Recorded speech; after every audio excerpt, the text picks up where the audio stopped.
کیا تم نے غور نہیں کیا ان لوگوں کی طرف جن کا گمان تو یہ ہے اور دعویٰ تو یہ ہے کہ وہ ایمان لے آئے ہیں اس پر بھی کہ جو ہے نبی آپ پر نازل کیا گیا اور اس پر بھی کہ جو آپ سے پہلے نازل کیا گیا، لیکن کرتے کیا ہیں؟ یریدون یتحاکموا الی الطاغوت، وہ چاہتے یہ ہیں کہ اپنے مقدمات کے فیصلے کروائیں طاغوتوں سے، یعنی ان سے جو اللہ اور اس کے رسول کی اطاعت نہیں کرتے۔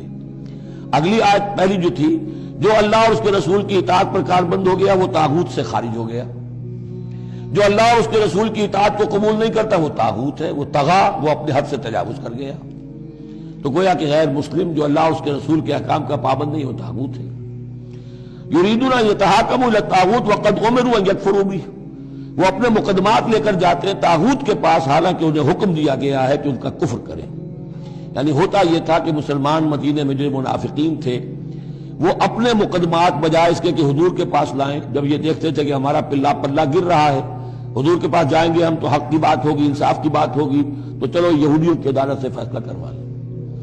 ایک یہودی کا اور ایک مسلمان کا جھگڑا ہوا اور اس میں یہ مسئلہ اٹھ کھڑا ہوا۔ وہ یہودی کہتا تھا چلو محمد کے پاس صلی اللہ علیہ وسلم، اس لیے کہ اسے بھی یقین تھا کہ میں حق پر ہوں۔ یہ مسلمان جو منافق تھا یہ کہتا تھا نہیں چلو تمہارے پاس کعب ابن اشرف کے پاس چلو، اس سے معاملہ طے کرواؤ۔ بہرحال اس کے بعد ہوا یہ کہ حضور کے پاس وہ یہودی لے آیا، حضور نے فیصلہ کر دیا اس کے خلاف۔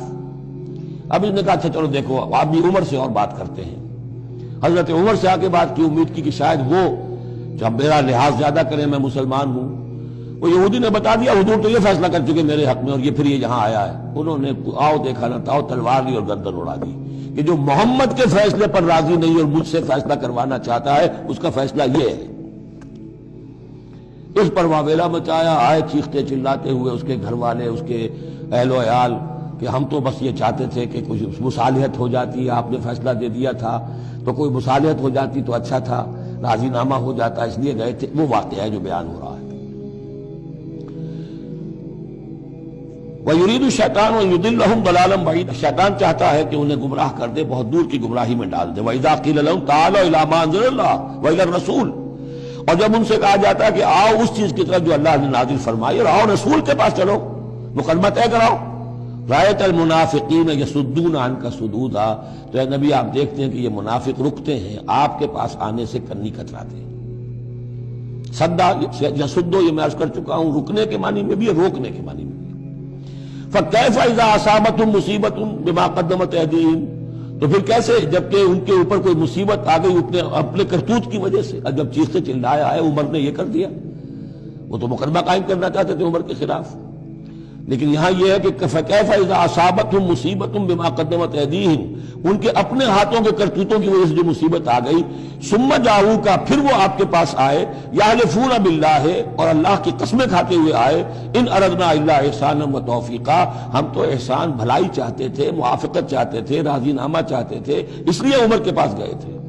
أُولَٰئِكَ الَّذِينَ يَعْلَمُ اللَّهُ مَا فِي قُلُوبِهِمْ، یہ وہ لوگ ہیں کہ جو کچھ ان کے دلوں میں اللہ اسے جانتا ہے۔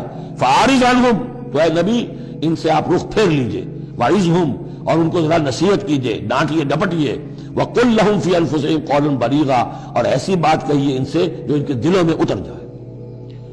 اس آیتوں کے اترنے کے بعد حضرت عمر رضی اللہ تعالیٰ عنہ کو حضور نے پھر بری قرار دیا کہ اللہ کی طرف سے ان کی برات آ گئی ہے، توثیق آ گئی ہے، اور کہتے یہ ہیں کہ اسی دن سے ان کا لقب فاروق بنا ہے، پھر حق و باطل میں فرق کر دینے والا۔ وَمَا أَرْسَلْنَا مِن رَّسُولٍ إِلَّا لِيُطَاعَ بِإِذْنِ اللَّهِ، اب ایک بات نوٹ کر لیجئے، منافقت جو یہاں پر زیر بحث آئے گی سورہ مبارکہ میں، وہ 3 عنوانات کے تحت ہے۔ منافقوں پہ نماز بھاری نہیں تھی، روزہ بھاری نہیں تھا، 3 چیزیں بھاری تھیں۔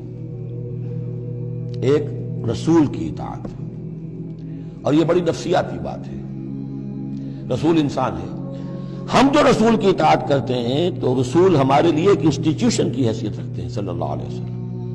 2 ہاتھ 2 پاؤں 2 آنکھوں والا رسول ہمارے پاس موجود نہیں ہے، ان کے سامنے انسان موجود تھا، اس کے بھی 2 ہاتھ ہیں، اس کے بھی 2 پاؤں ہیں، اس کی 2 آنکھیں ہیں۔ انسان کی اطاعت کرے یہ بہت مشکل ہے، جیسا کہ جماعتوں میں ہوتا ہے۔ امیر کی اطاعت سے زیادہ بھاری کام کون سا ہے؟ بڑا مشکل کام، اپنی رائے کو پیچھے ڈالیں تو امیر کی رائے پر چلیں۔ ایک تو ان کے جس کے دل میں یقین تھا کہ یہ محمد صلی اللہ علیہ وسلم، یہ محمد ابن عبداللہ تو ہیں جنہیں ہم دیکھ رہے ہیں، لیکن حقیقتاً میں جو ایمان لایا ہوں وہ محمد الرسول اللہ پر لایا ہوں کہ اللہ کے رسول ہے، تب تو بات ہو جائے۔ لیکن جن کے دلوں میں یہ یقین نہیں تھا یا کمزور تھا، ان کے لیے حضور کی شخصی اطاعت بڑی بھاری تھی، بڑی کٹن تھی۔ یہ بعض مواقع پر وہ کہتے تھے کہ یہ جو کچھ کہہ رہے ہیں اپنے پاس سے کہہ رہے ہیں، کیوں نہیں سورت نازل ہو جاتی، کیوں نہیں آیت نازل ہو جاتی؟ اور سورہ محمد اسی انداز میں نازل ہوئی ہے کہ پھر اللہ نے کہا اچھا لو پھر یہ آیت ہم نازل کر دیتے ہیں قتال کی۔ وہ یہ کہتے تھے یہ محمد نے خود اپنی طرف سے اقدام کر دیا ہے۔ دوسری چیز جو کٹھن تھی وہ تو کٹھن ہے قتال، اللہ کی راہ میں جنگ کے لیے نکلنا، خطرہ ہے، مرحلہ سخت ہے اور جان عزیز۔ اور تیسری چیز ہجرت۔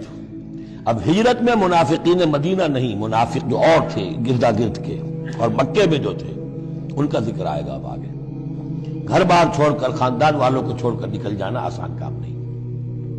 اب سب سے پہلے اطاعت رسول، اس کی کیا اہمیت ہے۔ وَمَا أَرْسَلْنَا مِن رَّسُولٍ إِلَّا لِيُطَاعَ بِإِذْنِ اللَّهِ، تو ہم نے نہیں بھیجا کسی رسول کو مگر اس لیے کہ اس کی اطاعت کی جائے اللہ کے حکم سے۔ وَلَوْ أَنَّهُمْ ظَلَمُوا أَنفُسَهُمْ، اور اگر انہوں نے جب اپنے اوپر ظلم کیا تھا، انفسہم جاؤ کا، اگر وہ آتے اے نبی آپ کے پاس، فاستغفروا اللہ، اور اللہ سے بھی استغفار کرتے، واستغفر لہم الرسول، اور رسول بھی ان کے لیے استغفار کرتے اللہ سے، وجدوا اللہ توابا رحیما، تو وہ پاتے کہ اللہ تعالیٰ تو توبہ کا قبول فرمانے والا اور رحیم ہے۔ فلا وربک لا یؤمنون، تو نہیں، تیرے رب کی قسم، یہ ہرگز مومن نہیں ہو سکتے، حتیٰ یحکموک فیما شجر بینہم، جب تک کہ یہ آپ کو حکم نہ مانے ان تمام معاملات میں جو ان کے مابین پیدا ہو جائیں۔ کوئی چوائس نہیں ہے، جو بھی جھگڑا ہے، جو اختلاف ہے، جو بھی مسئلہ ہے، اس میں آپ کو حکم اگر نہیں مانتے تو تیرے رب کی قسم یہ مومن نہیں ہے۔ یہ انداز دیکھیے، اس کا جلال دیکھیے۔ فلا وربک لا یؤمنون حتى یحکموک فیما شجر بینہم ثم لا یجدوا فی انفسہم حرجا مما قضیت، اور پھر یہ کہ جو فیصلہ آپ کر دیں اس پر اپنے دل میں تنگی محسوس نہ کریں۔ اگر قبول بھی کر لیا لیکن کدورت کے ساتھ کیا، دل میں تنگی کے ساتھ کیا، تب بھی مومن نہیں ہے۔ وَيُسَلِّمُوا تَسْلِيمًا، اور سر تسلیم خم کرے جیسے کہ سر تسلیم خم کرنے کا حق ہے۔